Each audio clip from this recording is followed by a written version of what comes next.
प्रश्न पूछा है, प्रणाम प्रभु, 2 दिन से तंत्र संघारणी पर प्रवचन चल रहा है।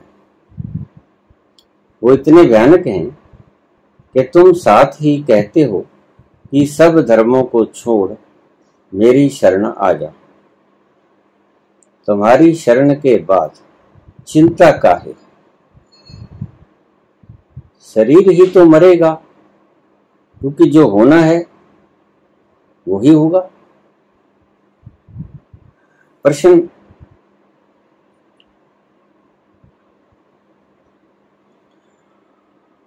दुविधा के चित्त से आया है।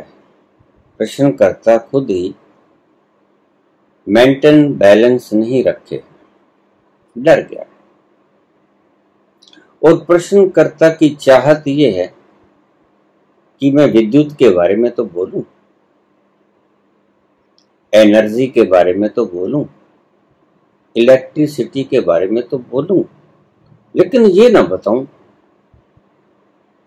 कि अगर नंगी तार को छू दोगे तो आप मर जाओगे। तो बताने वाला कोई मूर्ख ही होगा जो आपको विद्युत के बारे में समझाएगा।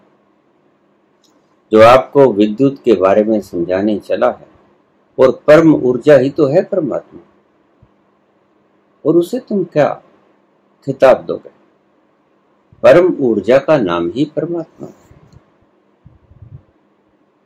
अगर मैं ऊर्जा के बारे में बोल रहा हूं, विद्युत के बारे में बोल रहा हूं, तो मेरा फर्ज ये बनता है कि आपको विद्युत के बारे में सारी बातें बता दूं कि भाई देखो सब ठीक है, लेकिन अगर विद्युत के साथ चलना है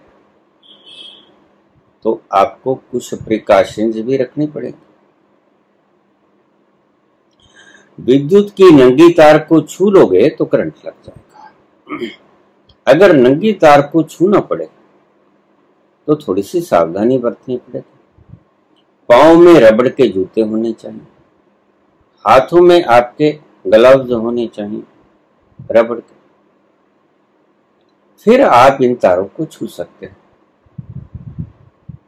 अन्यथा अगर आप सीधे सीधे उस करंट को अर्थ कर दोगे तो आपको जिंदगी का खतरा भी हो सकता है। क्या मुझे ये नहीं समझाना चाहिए था आपको? मुझे आपको नहीं बताना चाहिए था? अच्छी अच्छी बातें बता देनी चाहिए थी।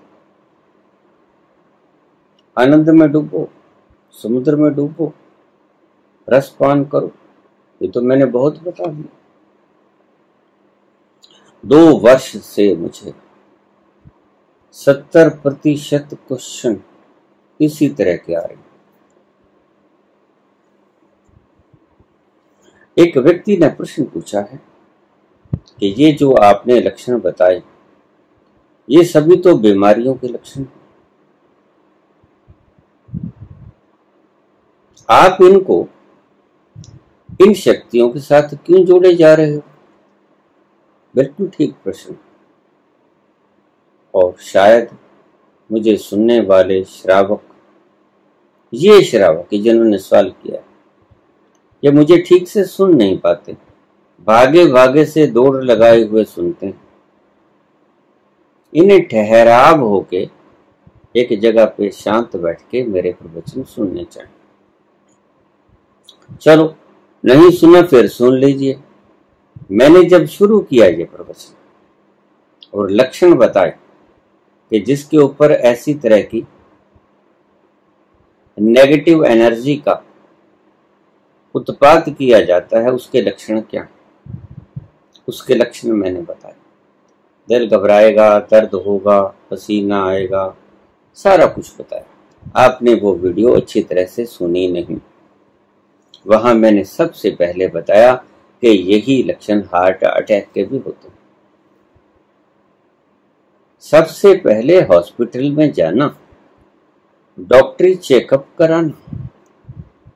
हो सकता है आपके ऊपर किसी ने नेगेटिव शक्ति का इस्तेमाल ना किया हो, आपको इस तरह का कोई अटैक आया।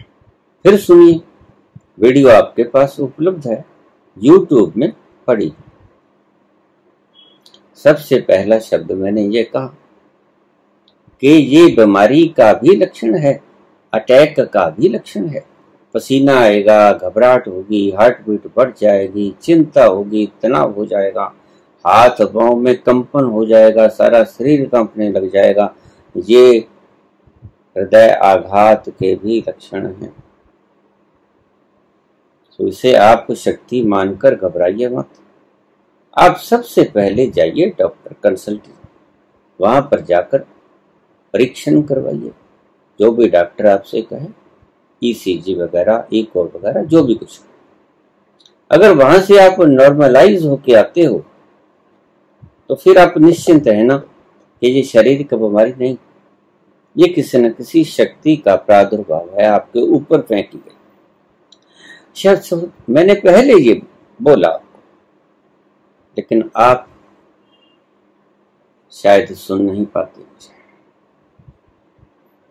सुनते हो, आधे आधे मन से सुनते हो। सुना ना सुना बराबर हो जाता है। बहुत शांति से शब्दों को सुन लिया करो, उसके बाद प्रश्न किया करो। मेरे पास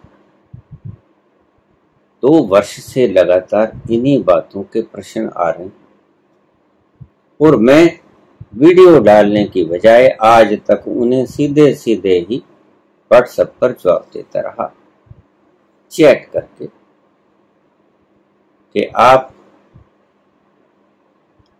पहले चेक कराइए, आपको कोई रोग तो नहीं, मुख काला हो जाता है, मुख पीला हो जाता है, ये आपको एनीमिया के लक्षण भी हो सकते हैं, दर्द होता है, निमोनिया भी हो सकता है, अटैक भी हो सकता है, पसीना आता है, कोई और बीमारी भी हो सकती है। लेकिन वो कहते हैं हमने चेक करवा लिया, ऑल इज वेल। हमारी सभी डॉक्टरी रिपोर्ट्स कहती हैं कि शरीर आपका बिल्कुल ठीक है। हमने सारा कुछ चेक करा लिया, ब्लड से लेके हार्ट तक, MRI तक, सब कुछ चेक करा लिया, सारा शरीर नॉर्मल है। अब क्या करें? जब हजारों की मात्रा में ऐसे कमेंट आए, और आपसे बता दूं 70% कमेंट इसी तरह के, 30% कमेंट प्रश्न इस प्रकार के हैं जो कि आध्यात्म से रिलेटेड हैं। 30% में कुछ सवाल तो जवाब देने के योग्य ही नहीं, वो मैंने छोड़ दिए। जो जवाब देने के योग्य थे वो मैंने जवाब दे दिया। अब आप ये कहते हैं कि ये तो शरीर के लक्षण हैं, आपके बोलने से पहले मैंने पहले बोल दिया। आपका रिएक्शन बाद में आया, मैंने पहले आगाह कर दिया। और मैंने ये भी कहा कि जो व्यक्ति आपको हर वीडियो में निर्भयता प्रदान करता है, वो आपको किसी नाजायज चीज के ऊपर डर नहीं डालेगा। मैं भय नहीं देता हूं नाजायज। और फिर मैं पंडितों के रोज उदाहरण देता हूं कि इन्होंने डर इतना बैठाया आपके भीतर कि आप भीतर से कपने लगे। ये गलत, नरक, ये स्वर्ग, ये यातनाएं, ये कष्ट, मैं खुद ही तो इन चीजों का तोड़ करता हूं, भंडना करता हूं इस चीज की। मैं खुद ही आपको वह क्यों दिखाऊंगा? नहीं, आप समझने में गलती खा गए। ऐसी बात नहीं, ये सभी चीजें हैं और मैंने शास्त्र से सुन के नहीं बताया, ना मैंने शास्त्र से सुन के आपको कोई वाक्य बताया अध्यात्म का, ना ही मैं इन नेगेटिव एनर्जी को फेंकने का कोई किसी शास्त्र से पढ़ के आपको बताया। जितने एक्सपीरियंस बताए, खुद के अपने अनुभव के एक्सपीरियंस आपको बताए। सो आपकी बात बिल्कुल ठीक है, लेकिन कंपती हुई दिए की लो से उठते हुए प्रश्न खुद ही गुमराही का सबूत देता है कि गुमराह होकर व्यक्ति कैसे प्रश्न पूछा करता है। देखिए प्रश्न आप सुनिए। प्रणाम प्रभु, 2 दिन से तंत्र संघारणी पर प्रवचन चल रहा है। नंगी तार के हाथ लगाने के ऊपर प्रवचन चल रहा है। इतना भयानक है कि तुम साथ ही कहते हो। आगे देख पलटी कैसे मारते हैं ये लोग, बिल्कुल भयानक है। नंगी तार को हाथ लगाओगे या नंगी तार आपके ऊपर गिर पड़ेगी तो आपका असर क्या होगा? झुलस जाओगे। 11,000 वोल्ट का करंट आपके ऊपर नंगी तार गिर जाए, आपका हाल क्या होगा? ये आप छू दोगे उसको, क्या हाल होगा? क्या मुझे ये समझाना नहीं चाहिए था? है आपका दिमाग आपके साथ।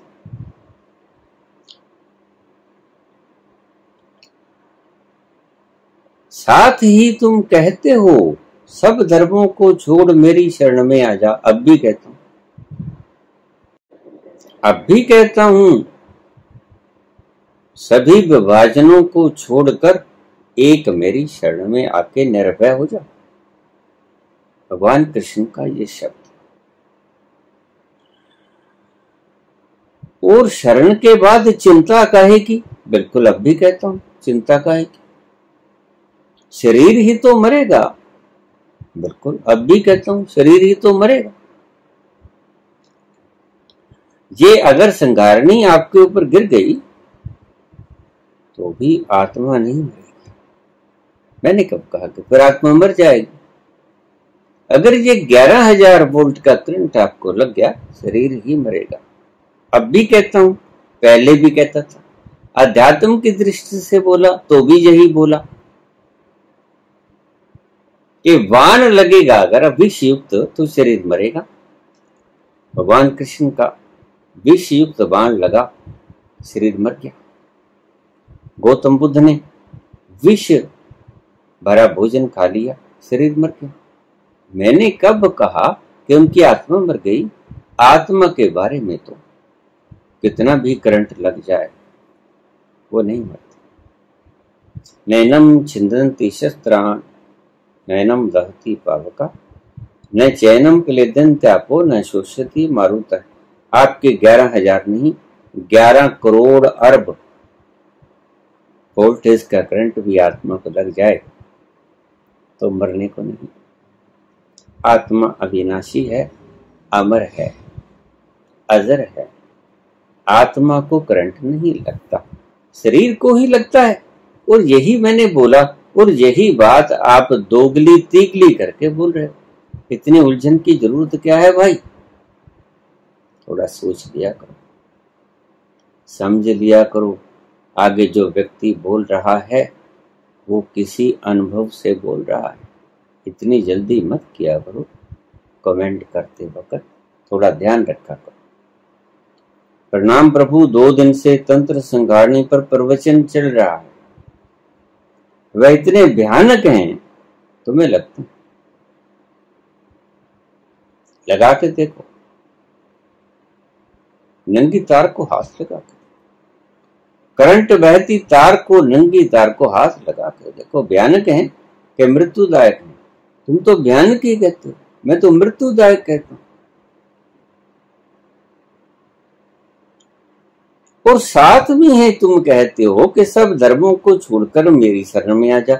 बिल्कुल कहते, भगवान कृष्ण कहते सर्वधर्मान् परित्यज्य मामेकं शरणं व्रज अहम त्वां सर्व पापेभ्यो मोक्षयिष्यामि मा शुचः। मैं कब मुकरा इन शब्दों से? लेकिन मैंने ये तो नहीं कहा। चिंता काहे की? बिल्कुल चिंता काहे की?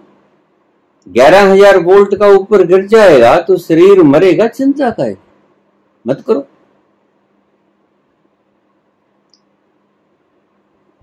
शरीर ही तो मरेगा और आत्मा थोड़ी मरती है।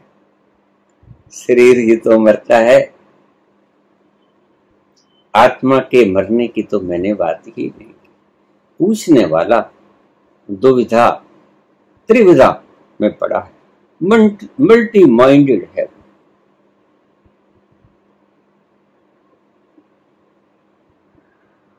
उसके दिमाग में भ्रांति हो गई। प्रश्न तो किया, बंडाफोड़ करने के लिए इस व्यक्ति को कैसे काट किया जाए, खुद ही उलझ गए बाबूजी। और सुबह पूछा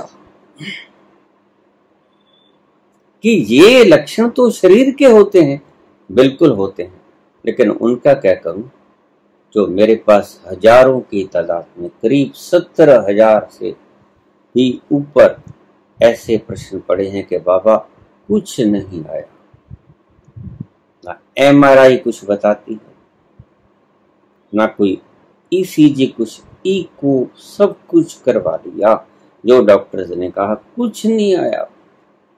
ये क्या है? मैं फिर कहता हूं, फिर दूसरे डॉक्टर को दिखा दो, दिखा देते हैं, बाबा कुछ नहीं। क्यों कप रहा है शरीर? कोई मेंटल डिप्रेशन होगा, उसकी दवाई साइकेट्रिक को दिखा दो, दिखा दिया। सब तरफ से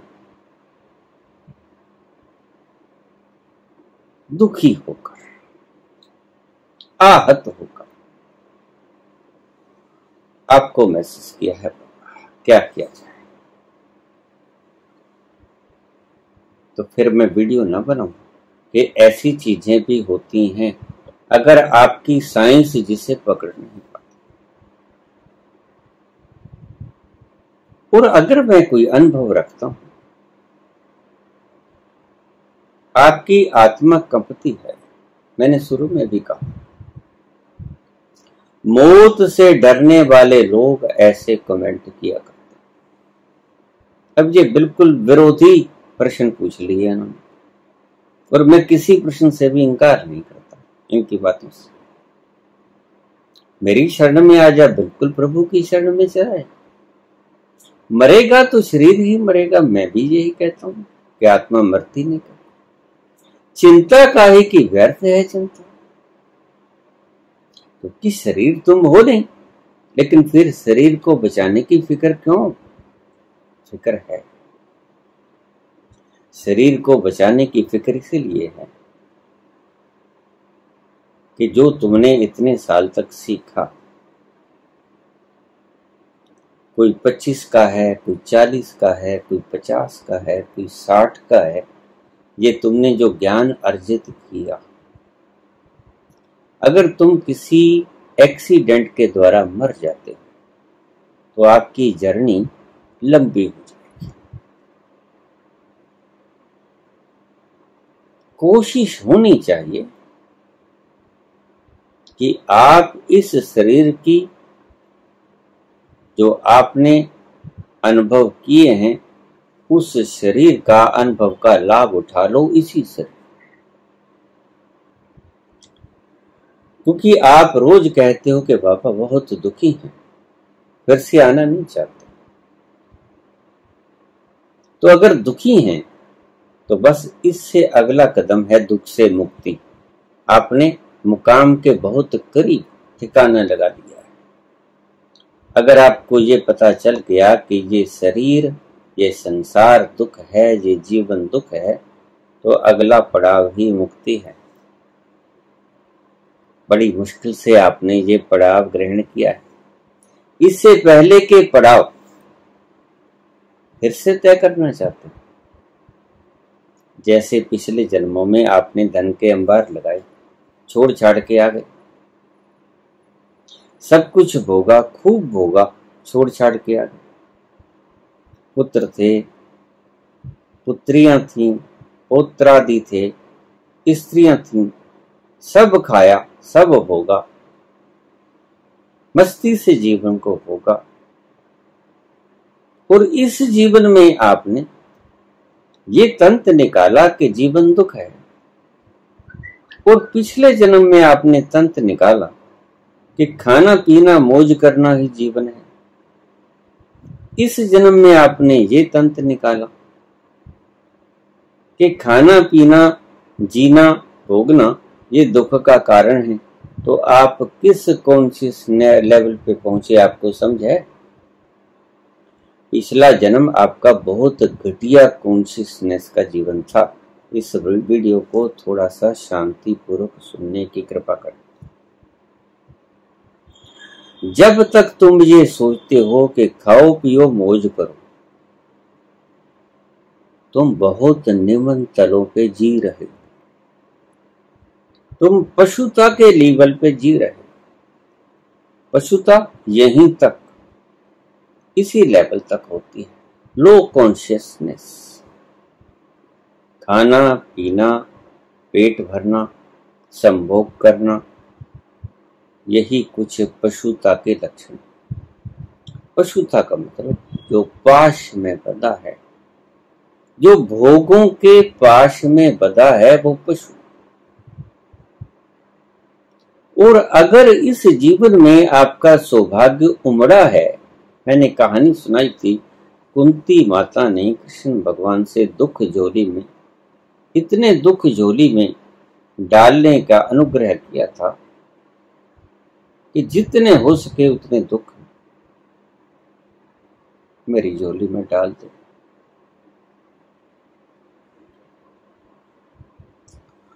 उस खाओ पियो मौज करो के पिछले जीवन के कॉन्शियसनेस लेवल से उठकर आपने इस लेवल में तय क्या किया कि जीवन दुख है। ये लेवल है भगवान बुद्ध का, जिन्होंने कहा कि जीवन एक दुख है, मृग तृष्णा है, सुख है नहीं इसमें। और जीती जागती उदाहरण है, कपिल वस्तु को ठोकर मारी और चल दिए उस अखंड आनंद और जीवन को खोजने के लिए। अगर है तो मिल जाएगा, नहीं ऐसे दुख की जिंदगी मुझे चाहिए भी नहीं। और सब कुछ था सुख को भोगने योग्य। क्या नहीं था भगवान बुद्ध के पास? लेकिन तुम्हें ऐश दिखती अगर तुम्हारे पास होते। बहुत से लोग लालायित हैं कि बुद्ध जैसी संपन्नता हमें क्यों नहीं मिलती। और बुद्ध जो इतना संपन्न है, सब कुछ छोड़ छाड़ के, जमीन है, जायदाद है, हीरे जवाहरात हैं, गद्दी है, राजा है, हुक्म चलता है, दास हैं, दासियां हैं, सुंदर स्त्री है, सुंदर बच्चा हो गया है, और क्या चाहिए? जो खाओ पियो मौज करो का रिजल्ट है, निष्कर्ष है, बस सब कुछ है, खाओ पियो मौज करो। लेकिन तुम यहां तृप्त तुम भी नहीं होगे। देखना, ईश्वर तुम्हें उस लेवल पे लेके आए, भोग भोग के आप पाओगे कि नहीं, सुख नहीं मिला। आपका अनुभव बुद्ध से जुदा नहीं हो सकता। बुद्ध का अनुभव और आपका अनुभव समान ही होगा, कोई फर्क नहीं पड़ेगा। लेकिन शुरू में आप भोगना ही सुख समझोगे। ये लेवल निचला लेवल है, यहां से स्टार्ट करोगे, आपको करना पड़ेगा। यहां से स्टार्ट करते करते अनुभव से गुजरोगे, अनुभव से गुजरते गुजरते, भोगते भोगते, खाते पीते, मौज उड़ाते, आपको ध्यान में आएगा कि नहीं, कुछ नहीं, सब कुछ भोगा, सुख नहीं मिला। रोज लोग मुझे कहते हैं, बाबा सब कुछ है, बेचैनी जाती, कुछ है जो भीतर से लगातार आवाज दिए जाता है, कि सुख नहीं मिला, तृप्ति नहीं मिली। संसाधन सारे हैं, मोटर गाड़ियां हैं, बंगले हैं, जहाजों की सैर करो, एयर कंडीशन रूम है, गर्मी जरा छूती नहीं, सर्दी में सर्दी जरा छूती नहीं, खूब पूरे पूरे वस्त्र हैं हर मौसम के, सब फैसिलिटीज हैं, सुविधाएं हैं, पैसा है, इज्जत है, मान है, ज्ञान है। क्या है जो आपके पास नहीं है? फिर क्यों चिल्लाते हो? वो नहीं जो खोज लिया बुद्ध ने कि वो नहीं है। क्या? तृप्ति नहीं, तृप्ति नहीं है, और तृप्ति की खोज में चले जाते हैं बुद्ध।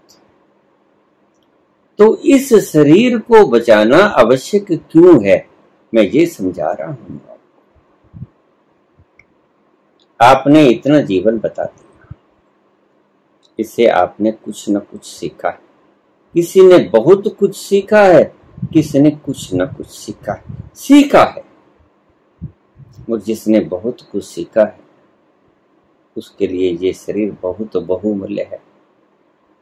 क्योंकि अगर इस वक्त तुम्हारा शरीर छूट गया, बड़ी मुश्किल हो जाए। अगले जन्म में फिर तुम खाओ पियो मौज करो से शुरू हो। अगले जन्म में तुम जीवन दुख है यहां से शुरू नहीं करोगे। खाओ पियो मौज करो, चारवाक सूत्र से शुरू करो।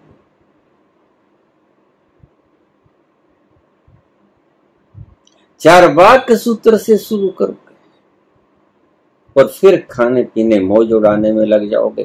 फिर वही झूठा झगड़ा, तंत्र क्या निकलेगा?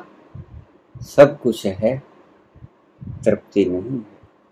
हर जन्म में तुम यही बात करो और हर जन्म में तुम बिना पहुंचे मर जाओ। सदा ही पिछले जन्मों में आपने सारा कुछ यही कबाड़ किया है जो अब कर। ऐसे ही पिछले जन्म में तन के अंबार लगा के छोड़ आए, राजपाट होकर छोड़ आए। वहां के उस वक्त के सबसे बढ़िया बढ़िया भोजन पकवान, रथ घोड़े हाथी जो कुछ भी थे, उन सभी का आनंद लिया आपने और पाया कि सुख है इस चीज। इस जन्म में फिर शुरू हो गए। कितने ही जन्मों तक आप यही भ्रांति लिए भोगते रहोगे और जब ये निचोड़ निकलने को आएगा कि जीवन दुख है, तब अगर आप शरीर को मार दोगे या मर जाओगे किसी कारण से, तो आपकी यात्रा फिर जीरो से शुरू होगी। सुन, अगर आपने 100 तक पहुंचना है, आपने 40, 50 या 60 तक पहुंच गए, मुश्किल हो जाएगा। यही मुख्य कारण है कि अगर एक जन्म में आदमी पहुंच जाए तो ज्यादा बेहतर रहता है। अगले जन्म में गुमशुदा होने की सदा ही भय बनी रहती। फिर गुम हो सकते हो तुम भीड़ में, ये बराबर भय बना रहेगा। तो शरीर को बचाना इसीलिए जरूरी है। बुद्ध भागे, पंडितों ने मारना चाहा, पांडवों ने। क्यों भागे? क्योंकि उनके पास ऐसी संपदा थी जिसके कारण विश्व का कल्याण होना था। विश्व के कल्याण की कामना को मुख्य रखते हुए उन्होंने अपने शरीर को बचा लिया, मरने से बचा लिया। उसका परिणाम हमारे सामने है। दुनिया को वो अद्भुत फार्मूला देके गए। नफरत को जीता नहीं जाता, प्यार से नफरत को जीता जाता है। घृणा को जीता नहीं जाता, प्यार से घृणा को जीता जाता है। कितना सुंदर अनुभव दे गए। ये कोई स्लोगन न था, कोई नारा न था, ये उनका जीवन का आंतरिक अनुभव था। किसी के ऊपर क्रोध करोगे, क्रोध की यातना और आग में आप पहले जलोगे। मैंने पिछले प्रवचन में कहा था कि दिया सलाई झोपड़ी को जलाने से पहले याद रखना पहले खुद जला करती है। दिया सलाई पहले खुद जलाकर फिर झोपड़ी को जलाती। तुम पहले जलोगे, फिर दूसरा जले या न जले इसका पक्का भरोसा नहीं। आगे कोई बुद्ध जैसा बैठा हो, तुम थूक दो, तुम तो जल लिए ना, लेकिन बुद्ध कोई प्रतिक्रिया ही ना दें आपको, बुद्ध कोई रिएक्शन ही ना करे, फिर क्या करो? जी जला जाओ, पैर पटकते हुए वापस जाओ और सुबह आके क्षमा मांगनी पड़े। प्रश्न पूछते वक्त अपनी इस गली सड़ी बुद्धि का इस्तेमाल मत किया करो। थोड़ी सी बात सुनी, हिल जाता है तुम्हारा सब भीतर, शेक हो जाता है। ऐसे शेक हुए मन से तुम कैसे परमात्मा तक पहुंच पाओगे? बड़ा शिथिर मन चाहिए। दिया जले अगम का बिन बाती बिन ते। वो तो जरा भी कंपन नहीं उस लो में जहां तक तुमने पहुंचना है। वो थर्राती हुई अवस्था से उस परम ठहराव तक पहुंच कैसे पाओगे, यही मुझे हैरानी है। बात करते हो परमात्मा की, प्रश्न करते हो ऐसे, और प्रश्नों में किसी तरह की हारमोनी नहीं है। देखिए, कहां तो संगारनी कृत्या की बात शरीर की, और खुद ही मान रहे हैं कि आप कहते हो कि मरेगा तो शरीर ही, फिर ठीक है। अगर शरीर ही मरेगा और ये सभी हमारे अवतार, हमारे ऋषि मुनि संदेश देते हैं, बुद्ध पुरुष, आत्मा नहीं मरती, तो फिर शरीर को मरने से डरते क्यों? तुम शरीर तो हो नहीं, ये तो पक्का सभी ने कह दिया। कबीर ने भी कह दिया, बाबा नानक ने भी कह दिया, फरीद ने भी कह दिया, कृष्ण ने भी कह दिया, महावीर और बुद्ध ने भी कह दिया, शरीर ही मरेगा। ये 2 गुले 3 गुने 1000 गुणे डायमेंशनल वाले प्रश्न करना तुम्हारी बुद्धि की क्षमता को, दिशाओं को ही प्रकट करता है कि तुम कितने उलझे हुए इंसान। ये प्रश्न कोई करने का है, ये प्रश्न कोई करने का है क्या? सुनिए अपना प्रश्न एक बार फिर। प्रणाम प्रभु, 2 दिन से तंत्र संगारणी पर प्रवचन चल रहा है। बिल्कुल चल रहा है। ये इतना भयानक है, देखिए इनको भयानक लग रहा है। नंगी तार को छूने से मर जाओगे, ये इनको भयानक लग रहा है। ये उसकी व्यवस्था नहीं कर रहे, उसकी व्यवस्था पूछ नहीं रहे कि क्या करें कि नंगी तार को छुए भी तो हमारा कुछ ना बिगड़े। उपाय है, रबड़ के ग्लव्स ले लो, पांव के अंदर रबड़ चढ़ा लो, शरीर को ऐसी व्यवस्था दे दो। बहुत व्यवस्थाएं खोजी गई हैं कि आपको करंट मिल रहा है। इंसुलेटेड चीजों का इस्तेमाल करो अपने सारे शरीर पांव के नीचे, कि आपका करंट अर्थ ना हो। अर्थ हो गया तो फिर गए काम से। और तुम कहते हो साथ ही के सब धर्मों को छोड़ मेरी शरण में आ जा, तुम्हारी शरण के बाद चिंता काहे की। बिल्कुल ठीक, शरीर ही तो मरेगा, तुम थोड़े मरोगे। और किसी भी बात का मैं इनकार नहीं करता, मैं इस बात से भी इनकार नहीं करता हूं कि नंगी तार को छुओगे तो मरोगे, जहरीला भोजन खाओगे तो मरोगे, लेकिन मरेगा तो शरीर, आत्मा तो नहीं मरेगी। और मैंने क्या कहा, इन मानसिक विक्षिप्तताओं से भरे हुए मन से सवाल ऐसे ही उपजा करते हैं, अपना दिमाग का इलाज कराओ कहीं जाकर।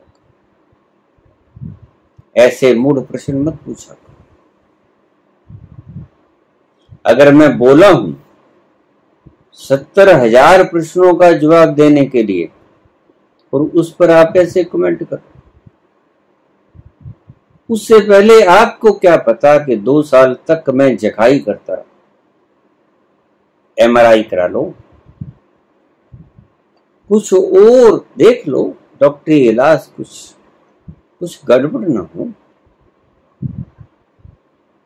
लेकिन जब बार बार उन्होंने, पीड़ित व्यक्तियों ने कहा कि बाबा सब कुछ करा लिया, अब तुम ही कुछ बोलो, तो फिर मैंने बोलना था, वैसे भी बोलना था।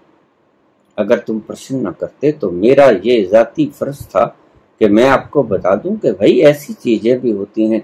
मेरी पूरी अमृत की ही बात मैं करता रहूं ये शुभ नहीं है, क्योंकि इस धरा के ऊपर जहर भी तो है। तो जहर की बात छोड़ दूं क्योंकि वो आपको डराती है, भयावह लगती है, बड़ी भयंकर लगती है आपको, तो मैं छोड़ दूं बोलना? नहीं, आपकी बात मानी नहीं जाएगी, क्योंकि पूछने वाले 70,000 लोग हैं, और न जाने और बहुत से लोग हैं जिनकी दुविधा मिटेगी, और कमेंट देने वाला एक व्यक्ति और जिसके पास कोई अनुभव नहीं। लेकिन ये कटाक्ष गलत दिमाग से आया है।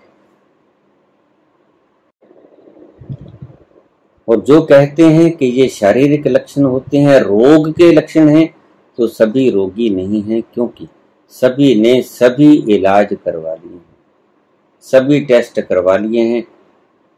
आप लोगों से पूछो, आपको जगह जगह ऐसे लोग मिल जाएंगे कि हमने शरीर की सारे टेस्ट करवा लिए, okay, normal report, no disturbance. फिर भी क्यों है ऐसा? कुछ है। अगर सब कुछ होते हुए भी तृप्ति नहीं है तो कुछ तो है जिसकी कमी है। आध्यात्मिक तल पे शरीर तो भरण पोषण पूरा हो गया, लेकिन फिर अतृप्त क्यों है? ये आध्यात्मिक पहलू। अमृत है तो विष क्यों है? ये सवाल ही गलत। आप विष मत खाओ, आप विष कैसे ना खाओ इसका आयोजन करो, आप उससे बचाव करो। यही तो मैंने बोला, नहीं बोलना चाहिए था तो आप मत सुनते। किसने कहा? और सुन ही लिया था तो कमेंट करना आवश्यक था क्या? आपको किसने कहा कमेंट करो? ऐसी मूर्खतापूर्ण बातें करके आप खुद को ही गुमराह करो। बाकी सभी समझदार लोगों में से किसी ने कमेंट नहीं किया। मूर्खतापूर्ण प्रश्न तो सिर्फ 2-3 लोगों के ही आए। ऐसे प्रश्नों का जवाब देना मैंने तो उचित समझा कि आपको भी पता चल जाए, जो लोग समझ गए कि आपके आसपास किस मानसिकता के लोग रह रहे हैं।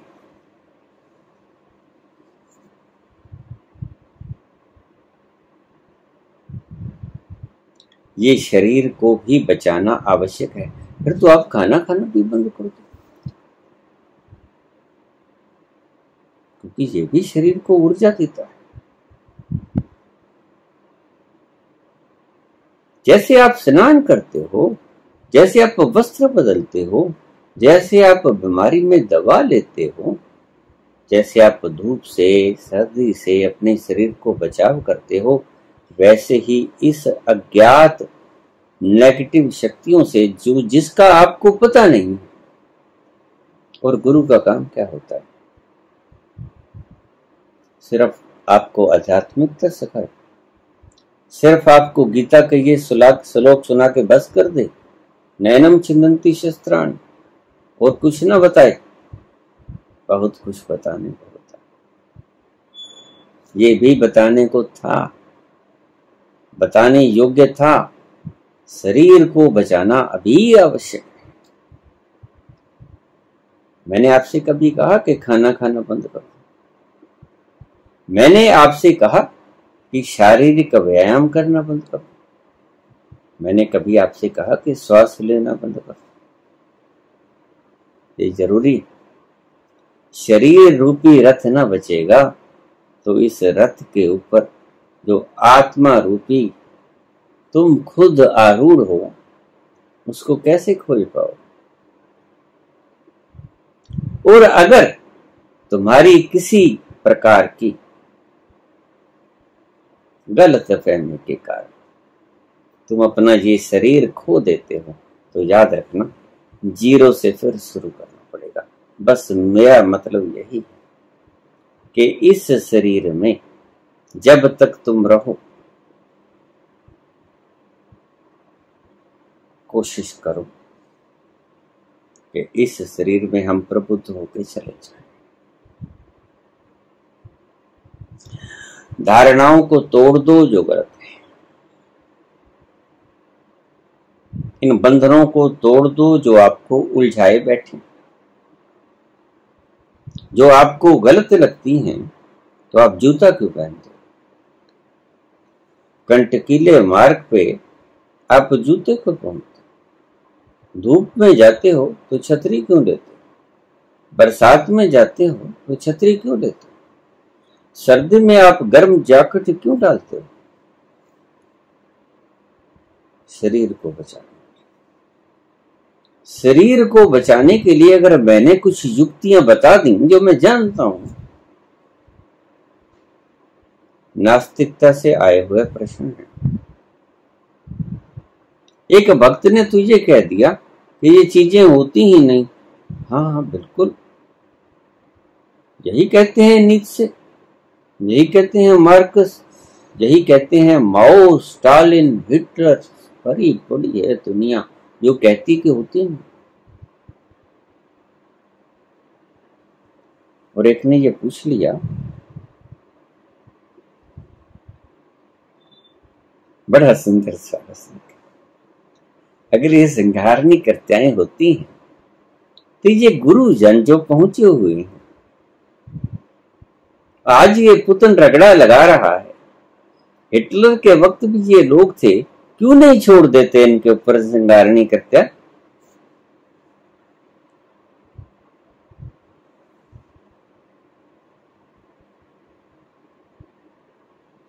अगर दुष्ट पुरुष आपके किसी शहर या मंडी में हो,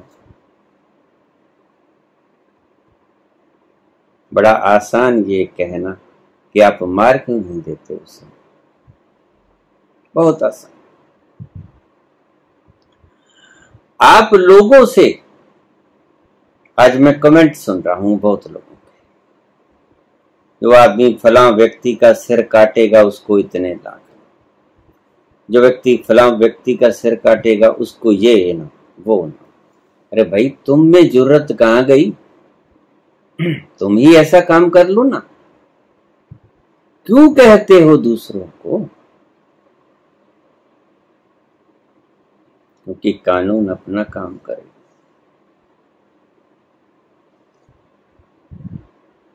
उनको पक्का पता है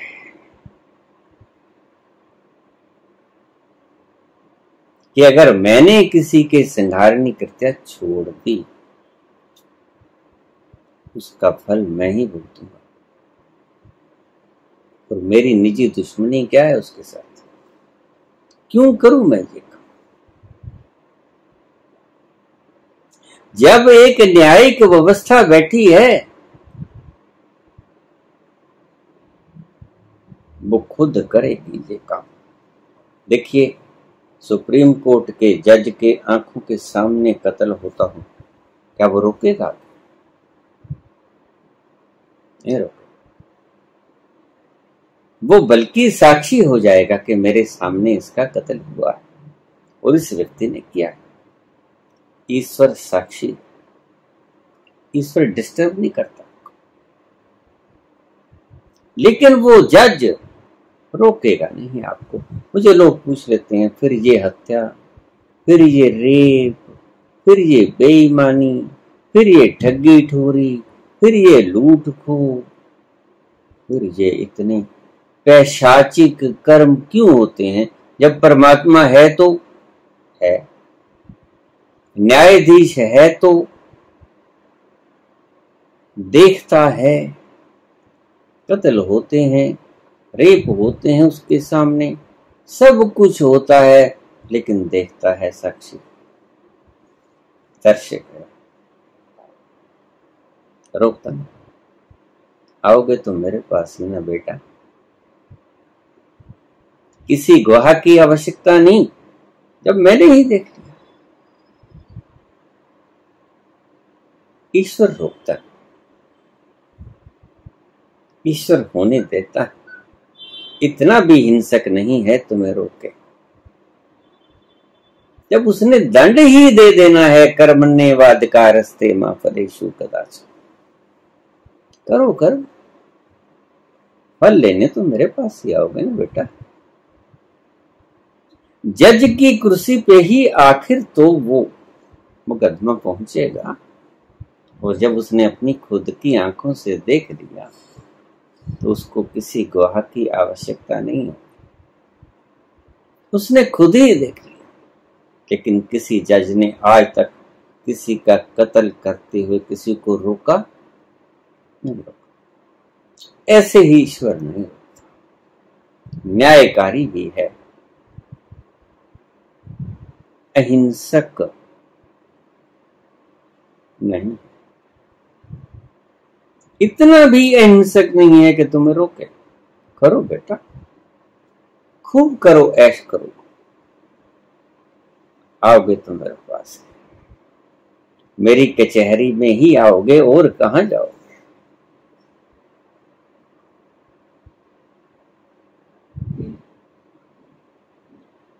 ईश्वर नहीं रोकता, ईश्वर देखता है, परम साक्षी होता है, रोकता नहीं। जज ने कभी नहीं रोका, उसके सामने कत्ल हो जाता, देखता रहेगा, रोकेगा नहीं। उसके सामने रेप होगा, रोकेगा नहीं, देखेगा। आओगे तो मेरे पास ही ना बेटा। कचहरी में तो उसके ही जाओगे, पाई पाई का हिसाब वहां चुका लेगा। इतने नास्तिक मत बनो कि जो चीज देखी नहीं वो है ही नहीं, इतने भी नास्तिक। फिर तो बहुत कुछ चीजें ऐसी हैं जो आपने देखी नहीं और है। वायु आपने नहीं देखी है, ऑक्सीजन आपने नहीं देखी है, एटम के इलेक्ट्रॉन, प्रोटॉन, न्यूट्रॉन आपने नग्न आंखों से नहीं देखे, लेकिन है। दुख और पीड़ा आपने नहीं देखी, लेकिन है। छटपटा रहे हैं लोग दुख और पीड़ा से। प्रेम और करुणा की भाव दशा आपने नहीं देखी, लेकिन है। फिर इसे भी कह दिया करो। नास्तिक व्यक्ति के पेट में दर्द हो तो वो कहे कि डॉक्टर कहे कि मैं तो नहीं मानता, मैं को नहीं मानू, दिखाओ कहां। तुम जो कल को ईश्वर को कह रहे थे कि ईश्वर नहीं है, बिना देखे मैं को नहीं मानू, तो अब हम भी कौन नहीं माने, दिखाओ कहां दर्द हो रहा है, पीड़ा को निकाल कर दिखाओ कि ये रही पीड़ा। हर बात जो दिखती है वो ही होती है, ऐसा मानने वाला नास्तिक। हर बात जो होती है वो नहीं भी दिखती है, यही मानने वाला आस्तिकता की तरफ जाता है और एक दिन पहुंच जाता है। बस ये मान्यताएं थी। आस्तिक व्यक्ति कहता है जो दिखता नहीं है वह भी है। शुरू करता है यहां से, पौड़ी पौड़ी सीढ़ी सीढ़ी चढ़ के छत तक पहुंच जाता है। नास्तिक कहता है जो चीज दिखती नहीं वो है ही नहीं। बहुत सी चीजें हैं जो नहीं दिखती और हैं, मैंने आपको बता ही दिया। सुख है, दुख है, प्रेम है, घृणा है, वैमनस्य है, भय कहां दिखता है? भय दिखता है आपको? बदला लेने की भावना आपको दिखती है? पीड़ा से त्रास हो रहा है, कोई दिखता है? भीतर लड्डू फूट रहे हैं खुशी के, दिखते हैं? करुणा उमड़ रही है, प्रार्थना जन्म रही है भीतर, आपको दिखती है? किसी के ऊपर तरस आ रहा है, सहानुभूति आ रही है, आपको दिखती है? फिर वो नहीं है क्या? वो है। आस्तिक यहां से सुख करता है। कुछ चीजें हैं जो दिखती नहीं है लेकिन हैं, वो परम शक्ति भी उनमें से एक है और ये सभी प्रारूप परम शक्ति के ही हैं। सुख दुख, सुख भी नहीं दिखता आपको, दुख भी नहीं दिखता, पीड़ा भी नहीं दिखती आपको, भीतर का मनता हुआ जश्न भी नहीं देखा, घृणा और वैमनस्य और क्रोध कब दिखता है आपको? लेकिन है।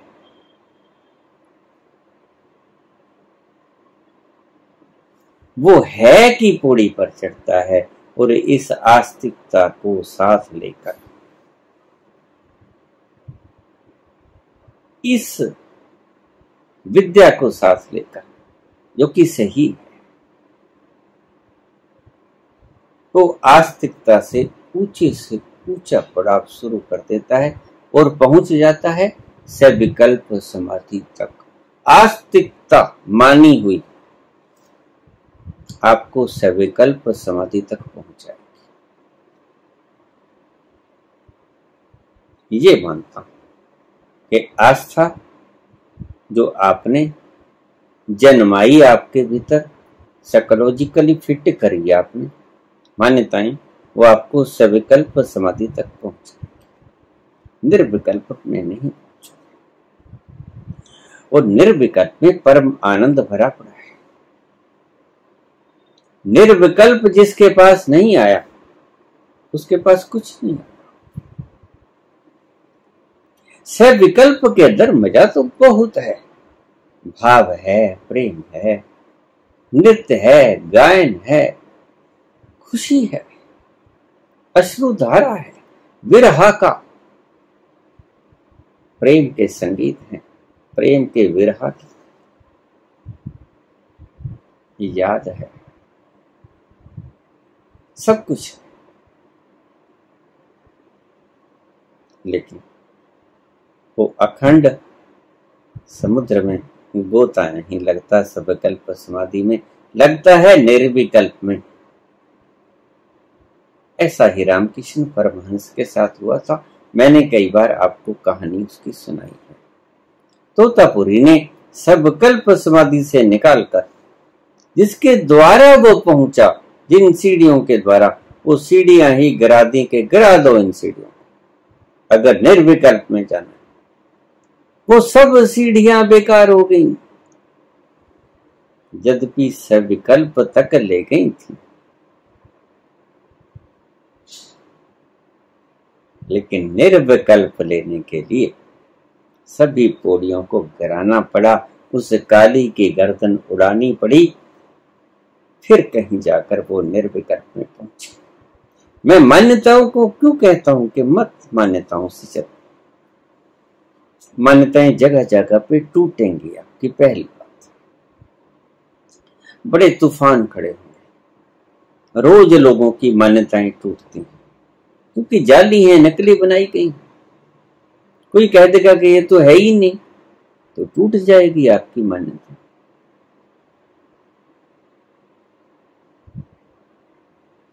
लेकिन मान्यताओं तक आप सविकल्प समाधि तक पहुंच जाओगे, इसमें कोई संदेह नहीं। बहुत से लोग पहुंचे हैं भाव समाधि। भक्ति के द्वारा भाव समाधि तक पहुंचा जाता है, लेकिन उससे आगे निर्विकल्प में इसे अखंड आनंद कहते हैं, जिसे अमृत का वो समुद्र कहते हैं। उसमें तो सब धारणाएं, सब जो आपने बनाई तोड़नी पड़ेंगी, उनको कैंची से चीरा देना पड़ेगा।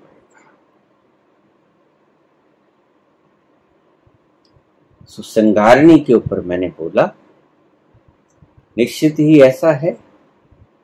सावधान रहना।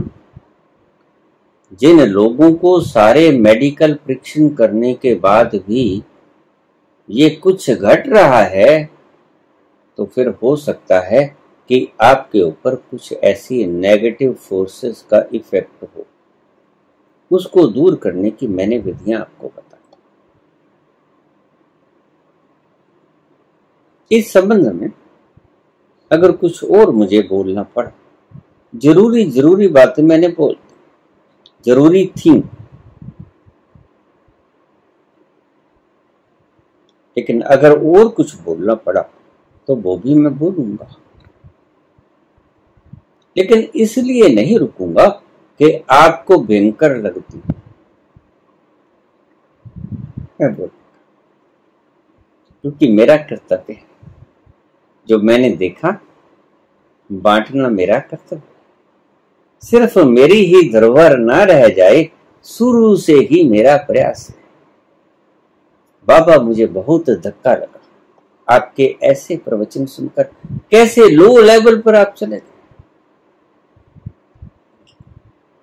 आत्मा के लेवल को छोड़कर शरीर के लेवल के ऊपर आना है तो लो लेवल, लेकिन क्या सारथी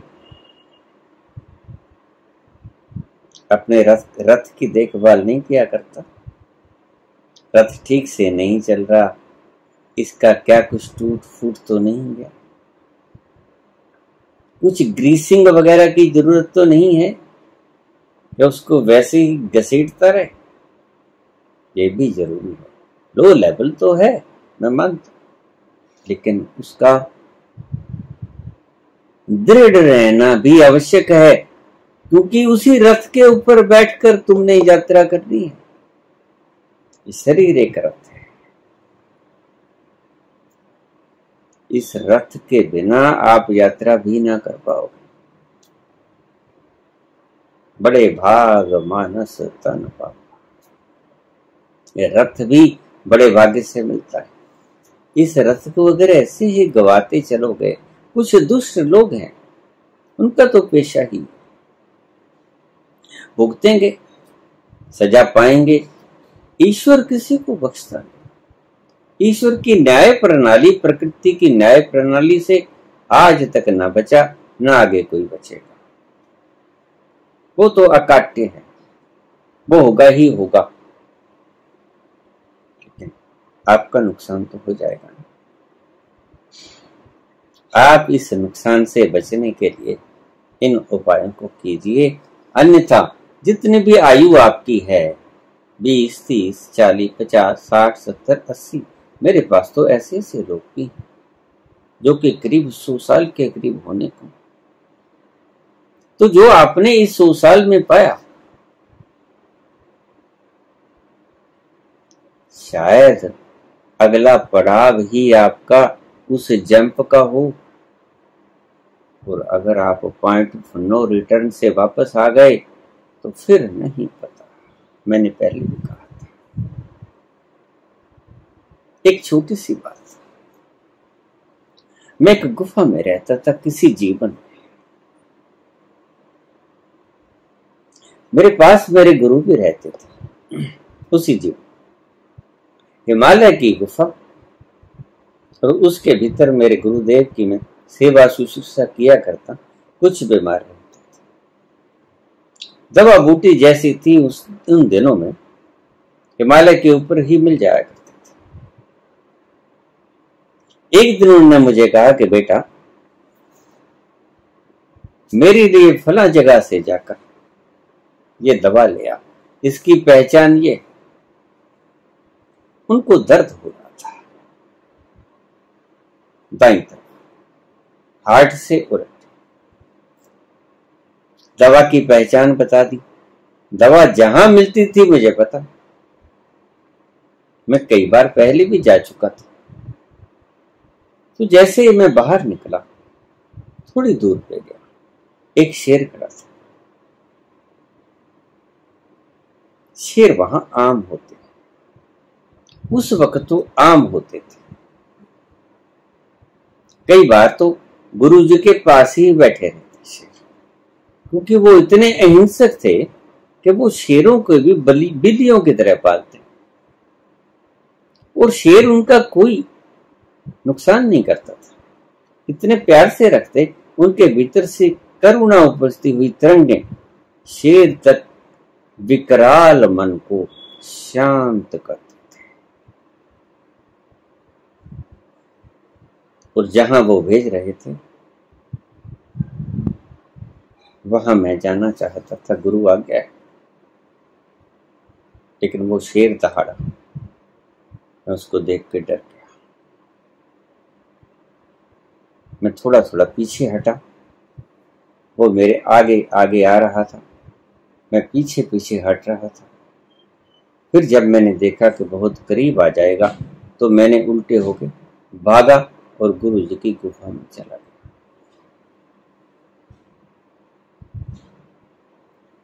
गुफा खाली थी,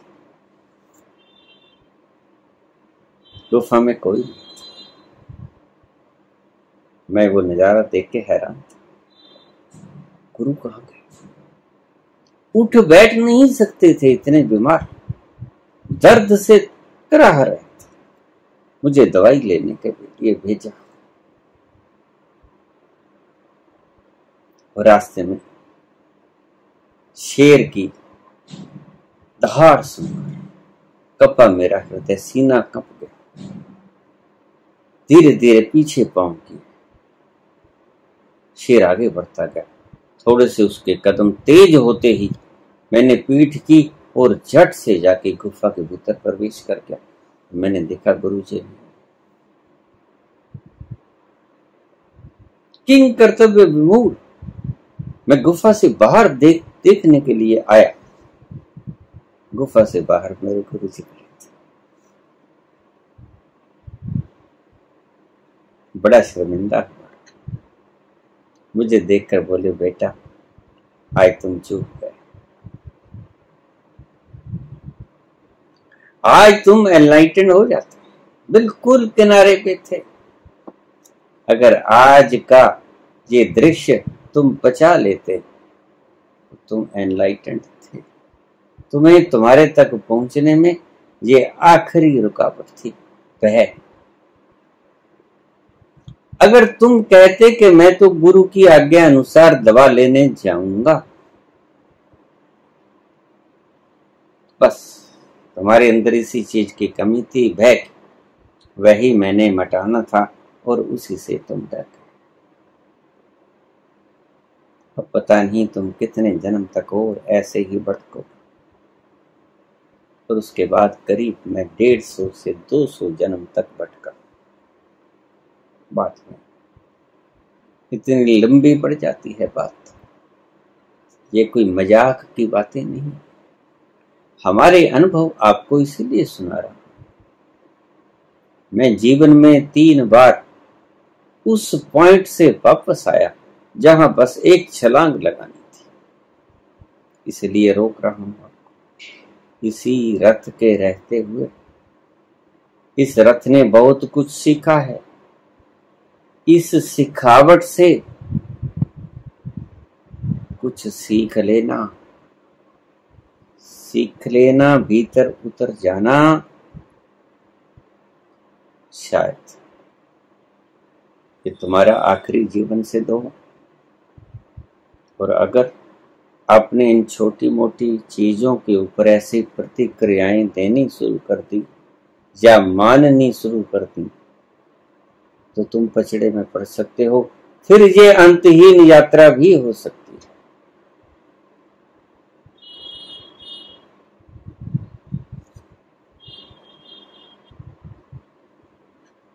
रुद्राक्ष की माला आपको किसी भी तीर्थ स्थान पर तो मिल ही जाएगी, बड़े शहरों में दुकानों पर आपको उपलब्ध हो जाएगी।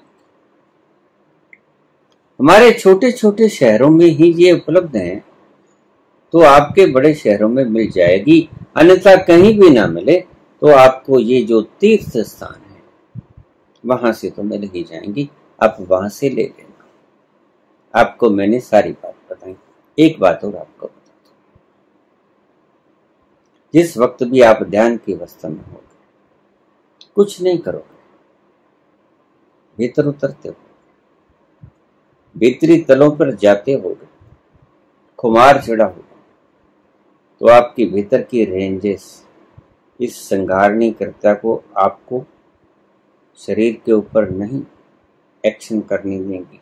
ध्यान की अवस्था में संघारणी आपका कुछ नहीं बिगाड़ पाएगी। मैं आखिरी बात कर, संघारणीकर्ता से बड़ी विनाशक शक्ति नहीं होती, लेकिन ध्यान की अवस्था में संघारणीकर्ता आपका कुछ नहीं बिगाड़। अगर कोई व्यक्ति आपको चैलेंज करता है कि मैं तुम्हारे ऊपर संघारणीकर्ता छोड़ दूंगा, तो आप ध्यान की अवस्थाओं में प्रवेश कीजिए। ना ओ मरे न ठागे जाहि, जिनके राम बसै मन माहि। वो मरते नहीं, ना ही वो ठगे जाते हैं। जिनके राम बसे मन माही, ना ओ मरे न ठागे जाहि। इसका मतलब क्या है?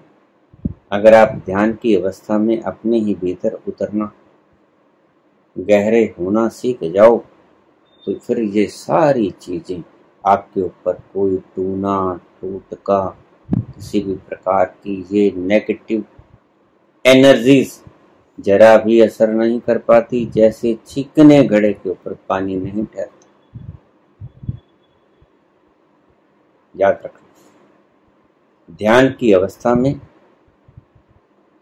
आपके ऊपर कोई अटैक नहीं होगा, कोई सुरक्षा कवच आपको डालने की आवश्यकता नहीं। शक्तियों की बात करते हैं, ध्यान की अवस्था में आपके शरीर को तलवार से काटा जा सकता है। ध्यान की अवस्था में आपको संघारणी के द्वारा नहीं काटा जा सकता, या किसी भी ऐसी ब्लैक मैजिक के द्वारा ध्यान की अवस्था में कोई असर नहीं होता, निष्प्रभावी बनी रहती हैं अगर आप ध्यान की अवस्था में हो। ये आपको एक मैंने अद्भुत फॉर्मूला बता दिया। तो निश्चिंत होकर ध्यान करना। जब भी आप ध्यान में बैठो, अपने ही भीतर उतरते हो, तो कभी भी मन में ये बात मत लेके आना कि मेरे ऊपर किसी बैड नेगेटिव एनर्जी का इफेक्ट ना हो जाए। नहीं, घबराने की कोई आवश्यकता नहीं। अगर तुम ध्यान की अवस्था में जा रहे हो तो बड़ी से बड़ी नेगेटिव एनर्जी आपका कुछ बाल ना बांका कर सके, आपका कुछ नहीं बिगड़ेगा।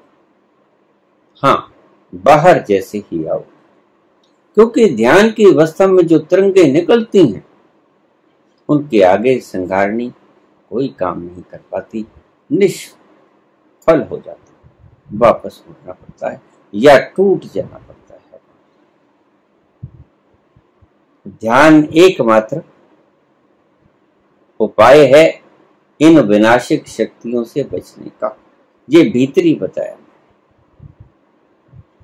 बाहरी उपाय मैंने पहले बता दिए, मोर पंख वगैरह, रुद्राक्ष वगैरह भगवान कृष्ण धारण किए हैं, शिव शंकर भगवान धारण किए हैं, वो कोई पागलों की तरह मूर्ख थोड़े दिखना चाहते हैं।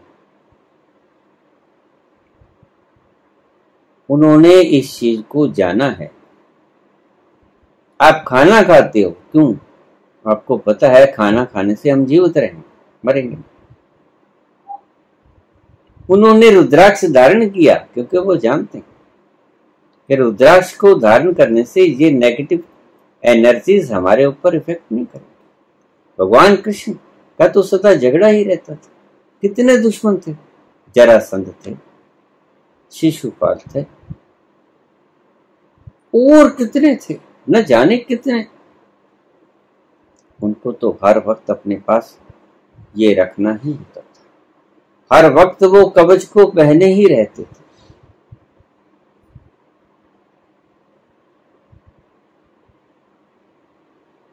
ध्यान की अवस्था में अगर आप जाओगे तो आप पर ये किसी भी प्रकार का काला इलम, टूना, टोटका, किसी भी तरह की नेगेटिव एनर्जीज, मैंने बात ही खत्म कर, उसका नाम चाहे कुछ भी हो। अगर तुम ध्यान अवस्था में गहरे उतर रहे हो, अगर आप 30-40% तक, 20% तक भी अगर आप अपने भीतर उतर गए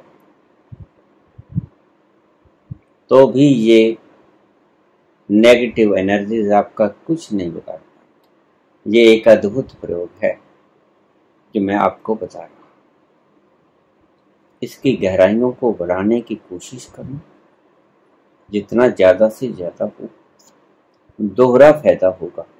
इन नेगेटिव एनर्जियों के वार से आप बच जाओगे और दूसरे, आप अपने आत्म स्वरूप के निकट पहुंचते जाओगे। ये दोहरा फायदा होगा आपको ध्यान करने से। मेरे ख्याल में मैंने सभी बातों का जवाब भी दे दिया है। वीडियो तो लंबी हो गई है थोड़ी सी, लेकिन मेरे को प्रश्न भी रोज आते हैं कमेंट्स के, बाबा वीडियो छोटी मत बनाया करो। बहुत से लोगों की आती हैं कमेंट्स कि बाबा लंबी वीडियो मत बनाया करो। अपनी अपनी समय की बात है। किसी के पास समय की कमी है, किसी के पास समय ज्यादा है। किसका मन ज्यादा लगता है वीडियो सुनने में, किसी का मन नहीं लगता, कम लगता है। चलो, मैंने तो जैसी वीडियो डालनी है वैसी ही डालनी है। मैं समय का पाबंद नहीं होता। जितना बोला जाता है उतना बोल देता हूँ। कम हो या ज्यादा हो, किसी न किसी तरह उसको आप इंस्टॉलमेंट्स में सुन लिया करो, अगर आपके पास वक्त कम होता है तो। धन्यवाद।